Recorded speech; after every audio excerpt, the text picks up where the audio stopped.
بسم الله الرحمن الرحيم. الحمد لله نحمده ونستعينه ونستغفره ونعوذ بالله من شرور أنفسنا ومن سيئات أعمالنا. من يهده الله فلا مضل له ومن يضلله فلا هادي له. ونشهد أن لا إله إلا الله وحده لا شريك له ونشهد أن سيدنا ومولانا محمدا عبده ورسوله. أما بعد فأعوذ بالله من الشيطان الرجيم. بسم الله الرحمن الرحيم. يا أيها الناس إنا خلقناكم من ذكر وأنثى وجعلناكم شعوبا وقبائل لتعارفوا إن أكرمكم عند الله أتقاكم. صدق الله العظيم. وقال النبي صلى الله عليه وسلم الدنيا سجن المؤمن وجنة الكافر. وقال النبي صلى الله عليه وسلم حب الوطن من الإيمان أو كما قال عليه الصلاة والسلام. حضرات گرامی اور ہماری بہنیں اور میری ماں، اللہ تبارک و تعالیٰ کا لاکھ لاکھ شکر ہے کہ اللہ تبارک و تعالیٰ نے ہم تمام کو صبح سے لے کر یعنی پرچم کشائی کی وقت سے لے کر ابھی تک پورے اطمینان اور متانت و سنجیدگی کے ساتھ بیٹھ کر کچھ کہنے اور سننے کی توفیق عطا فرمائے. میں نے پورا پروگرام باضابطہ اطمینان اور سنجیدگی کے ساتھ سنا. الحمدللہ بہت خوشی ہوئی اور یہ بہت ہی خوشی و مسرت کا مقام ہے کہ اللہ تبارک و تعالیٰ نے ہر سال کی طرح اس سال بھی جامعہ آمنہ للبنات کے ناظم صاحب کے دل میں اللہ تبارک و تعالیٰ یہ بات ڈالتا ہے کہ آپ اپنی بچیوں کو ہر طرح سے اور ہر فنون میں ہر ہنر کے تعلق سے ان کو سکھائے، ان کو ایجوکیشن دے، ان کو تعلیم دے. اور یہی فکر ہے، یہی اخلاص ہے، یہ ان کے اندر یہ فکر رہتی ہے کہ ہماری بچیاں کسی طرح سے ایک دین کا داعی بن جائے اور اپنی ماں کے لیے، اپنے والد کے لیے، اپنے گھر والے کے لیے، اپنے محلے والوں کے لیے، اپنی سوسائٹی کے لیے، اپنے معاشرے کے لیے اور اپنے سماج کے لیے ایک نمونہ اور آئیڈیل بن کر ابھرے. اور اللہ تبارک و تعالیٰ کی ذات سے پوری یقین ہے کہ اللہ تبارک و تعالیٰ ایک دن اس جامعہ کو واقعی ایک جامعہ کا روپ دے گا اور آنے والے دور میں، آنے والے وقت میں، فیوچر میں اس کا ڈنکا پورے علاقے ہی نہیں بلکہ اللہ کی ذات سے پوری امید ہے کہ پورے ہندوستان میں اس کا ڈنکا بجے گا انشاءاللہ. میرے عزیز بانوں، یہ 15 اگست جس کی نشست رکھی گئی ہے اور جس کے خاطر ہم تمام یہاں پر جمع ہیں، اکٹھا ہے، بیٹھے ہوئے ہیں، آپ کو معلوم ہونا چاہیے کہ یوم آزادی کے تعلق سے، آزادی ہند کے تعلق سے اگر ہم تاریخ کی ورق گردانی کریں گے، اگر ہم تاریخ کی اسٹڈی کریں گے، مطالعہ کریں گے، پڑھیں گے تو آپ کو یہ بات روز روشن کی طرح آیا ہوگی اور پرزور اور تاکید کے ساتھ یہ بات ملے گی کہ پہلی جنگ آزادی 1857 میں ہوئی. لیکن حقیقت یہ ہے کہ بالکل غلط ہے، کیونکہ اور ہم یہ بھی بتائیں گے کہ 1857 جو ہمارے ملک میں اور ہر اسکول اور کالج، خاص اور افسوس کی بات یہ ہے ہمارے جو دینی مدارس کے تعلق سے، دینی مدارس سے تعلق رکھنے والے بچے ہیں، دینی مدارس میں زیر تعلیم جو بچے ہیں وہ بھی اس سے ناواقف ہیں کہ ہماری پہلی جنگ آزادی کب ہوئی اور اس ملک کو آزاد کرانے کے لیے سب سے زیادہ قربانی کن لوگوں کی ہے، اس سے ہم ناواقف ہیں. ناآشنا ہے. ہم اس سے ہمارا ہماری جو تعلیم ہے، ہماری جو ایجوکیشن ہے، اس کے تعلق سے اس میں بالکل فقدان نظر آ رہا ہے. میری بہنیں، ہمیں معلوم ہونا چاہیے یوم اور یہ پہلے جنگ آزادی کا جو آغاز ہوا وہ 1754 میں ہوا، اور وہ جنگ جس شخصیت نے لڑی اس کا نام علی وردی خان. 1754 میں، اور اس جنگ میں ان کی جیت ہوئی اور انگریزوں کی ہار ہوئی. انگریز کے آمد کے تعلق سے بھی ہماری ایک بہن نے یہاں اسپیچ دی اردو تقریر میں. تو ایسٹ انڈیا کمپنی کے ذریعے ہندوستان میں ان کا قدم پڑا، اور آپ کو معلوم ہونا چاہیے کہ 1600 عیسوی میں ایسٹ انڈیا کمپنی کی بنیاد پڑی. بعض لوگوں کا کہنا ہے کہ 1599 اور بعض لوگوں کا کہنا ہے کہ 1600 عیسوی میں. پہلی جنگ آزادی کے بعد آپ ایک شخص کا نام ہر عالم کی زبان سے سنتے ہوں گے اور سنتے ہوں گی کہ میر جعفر. اس کا نام بہت مشہور ہے. یہ علی وردی خان کا صاحبزادے تھے اور نواب سراج الدولہ کے یہ ماما تھے. اس طرح سے نواب سراج الدولہ علی وردی خان کے نواسے ہوئے. 1754 کے بعد جب بنگال پر انگریزوں کا قبضہ ہوا تو نواب سراج الدولہ کو یہ خدشہ ہوا، یہ ڈر ہوا، اور ان کے اندر یہ فکر لاحق ہوئی کہ اب انگریز پورے طور پر مسلط ہونے کی کوشش ہے. انہوں نے انگریزوں کے خلاف جنگ آرائی کی، انگریزوں کے خلاف منصوبے بندی کی، انگریزوں کے خلاف تدابیر کیے اور ان سے لڑنے کے لیے پوری تیاری کی. لیکن افسوس کا مقام یہ ہے، آپ کو معلوم ہونا چاہیے کہ نواب سراج الدولہ کے جو ماتحت تھے، پورے مجاہدین آزادی جو تھے، ان کی تعداد 125 لاکھ بتاتے ہیں لوگ.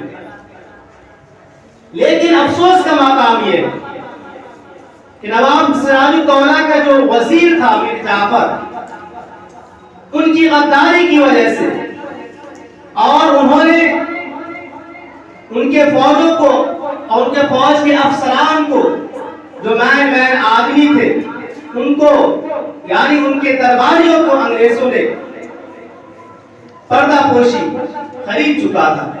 مال کی لالچ دے کر، ثروت کی لالچ دے کر، مال و دولت کی لالچ دے کر، عہدے کی لالچ دے کر جو ان سے ہو سکا وہ اپنے یعنی نواب سراج الدولہ کے فوج کے افسران کو، ان کے درباریوں کو خرید لیے تھے. اس کا نتیجہ یہ ہوا کہ جب میدان میں انگریز فوج اور نواب سراج الدولہ کے فوج میدان میں فیس ٹو فیس آئے، آمنے سامنے ہوئے، روبرو ہوئے، تو بغیر لڑائی کے، بغیر جنگ کے نواب سراج الدولہ شہید ہو جاتے ہیں. کیونکہ پہلے ہی یہ تمام لوگ جو نواب سراج الدولہ کے ماتحت تھے، لڑنے والے تھے، ان کے جو افسران تھے، ان کے جو درباری تھے، وہ بک چکے تھے، انگریزوں کی چاپلوسی کرنے لگے تھے اندر ہی اندر. یہ وجہ تھی کہ نواب سراج الدولہ بغیر جنگ کے وہ شہید کر دیے گئے. آپ کو معلوم ہونا چاہیے اور یہ غور کرنے کا مقام ہے کہ ان کی شہادت کیوں ہوئی، وہ بغیر جنگ کے کیوں مارے گئے، کیوں شہید ہو گئے؟ اپنوں کی غداری کی وجہ سے، جن کے اوپر ان کا اعتماد تھا، جن کے اوپر ان کو بھروسہ تھا اور ان کو یقین تھا کہ ہمارا یہ غدار نہیں ہو سکتا ہے، یہ دھوکہ باز نہیں ہو سکتا ہے. لیکن نتیجہ یہ نکلتا ہے کہ وہ چند کوڑی کے بدلے، چند پیسے کے بدلے، چند روپے کے بدلے اور کچھ خاص عہدے کی بدولت انہوں نے اور ان تمام افسران نے انگریز کی چاپلوس بنی۔ یہ وجہ تھی کہ 1757 میں نواب سراج الدولہ کی شہادت ہو جاتی ہے۔ اس کے بعد اور بھی جنگیں لڑی گئی، وقت زیادہ ہو چکا ہے اور کام ابھی زیادہ باقی ہے، اس لیے مختصراً یہ بیان کرتا چلوں۔ اس کے بعد بتدریج آہستہ آہستہ 1757 سے جب آغاز ہوتی ہے، نہیں 1752 سے 54 سے 1757 میں نواب سراج الدولہ کی شہادت ہوئی۔ اس کے بعد جنگ کے آغاز رہا، باقی رہا، بتدریج جنگ ہوتی رہی، لڑائیاں ہوتی رہی اور تمام مسلمانان ہند کی یہ کوشش رہی اور ان کے اندر یہ فکر رہی کہ یہاں سے انگریزوں کو نکالنا ہے۔ لیکن جب ہماری شکست ہوئی، ہم زوال کے شکار ہوئے تو اپنی ہی وجہ سے ہوئے۔ جب آپ کو معلوم ہونا چاہیے کہ 1799 میں ٹیپو سلطان جب انگریزوں کے خلاف اٹھے لڑنے کے لیے، اور انگریزوں کے لیے یہ انگریزوں کا کہنا ہے کہ ٹیپو سلطان ہمارے لیے ایک کانٹے کی مانند ہے۔ جس دن اس کی شہادت ہو گئی، جس دن ہم اس کے اوپر قابض ہو جائیں گے اور ان کو اپنے قبضے میں لے لیں گے تو اس دن یہ ملک ہمارا ہوگا، اور یہی ہوا۔ تو اس کی سوچ کے مطابق جب 1799 ٹیپو سلطان سے آمنے سامنے ہوتی ہے اور جنگ ہوتی ہے، تو اس وقت بھی جو غدار وطن تھے مسلمان ہی تھے، میر صادق۔ یہ جو دو جنگ ہوئی بہت ہی بڑی تعداد تھی مسلمانوں کی، اس میں ایک 1757 میں اور ایک 1799 میں۔ ان دونوں جنگوں میں جو ہماری شکست ہوتی ہے، مسلمانان ہند کی جو شکست ہوتی ہے، مجاہدین اسلام کی اور اسلام یعنی مسلمانوں کی جو شکست ہوتی ہے وہ اپنی غداروں کی وجہ سے ہوتی ہے۔ ایک میر جعفر اور دوسرا میر صادق، اور یہ دونوں لڑائیوں میں مسلمانوں کی تعداد اچھی خاصی تھی، لیکن انہوں نے ظاہر سی بات ہے کہ جو آدمی اگر کسی کو ایک معتمد بنا دے، ایک معاون بنا دے، اور اس پر انہوں نے اعتماد کر لیا کہ ہماری تمام ذمہ داریاں نبھائے، اگر وہی بک جائے دوسروں کے ہاتھوں تو ظاہر سی بات ہے کہ تمام کے تمام فوج دوسرے کے قابض ہو جائیں گے۔ یہی وجہ ہوئی کہ 1799 میں ٹیپو سلطان کی شہادت ہو جاتی ہے میر جعفر میر صادق کی وجہ سے۔ بہرحال لیکن ان تمام تاریخوں پہ پردہ پوشی جاری ہوئی، ان تمام تاریخوں سے جتنے مورخین ہیں، تاریخ لکھنے والے ہیں، وہ ان تمام تاریخوں سے خاموش ہیں اور اپنے ہونٹوں کو بند کیے ہوئے۔ آخر کیا وجہ ہے؟ اگر ہم کسی سے پوچھیں گے، خاص طور سے اپنے مسلمانی سے جو کالج میں تعلیم حاصل کر رہے ہیں، جو اسکولوں میں تعلیم حاصل کر رہے ہیں، جو کوچنگ میں تعلیم حاصل کر رہے ہیں، اگر آپ ان سے پوچھئے کہ بتاؤ کہ پہلی جنگ آزادی کب ہوئی، تو یہی کہیں گے کہ 1857۔